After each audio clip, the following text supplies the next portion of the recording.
e kaunti ma Mombasa kod Kakamega kaachiel kod kuonde chung' od bura 4 kod wards 2 mane yiero gi ochor. Apisas mag IBC chano tero gige yiero e tesende mag luto ombulu odiochieng' makiny.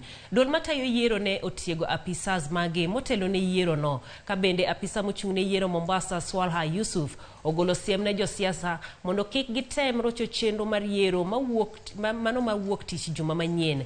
Ikruok bende dhi nyime e kaunti ma Kakamega ka jo IBC nie tudo kod apisas magarita mar neno ni yiero otime yo makare.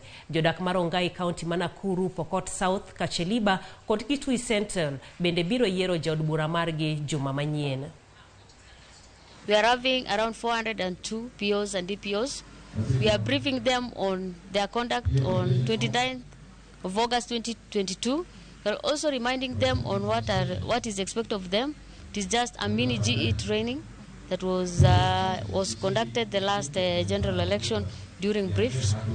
But now we are just giving them the highlights on how to conduct themselves and also small briefs on the nature of work they are going to do. We are distributing materials tomorrow at 9 a.m. Checking on the various materials that are supposed to be distributed.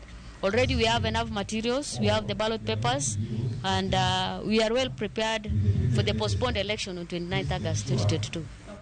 E odiechieng' mar ariyo jodak moko Masega nodhi mbele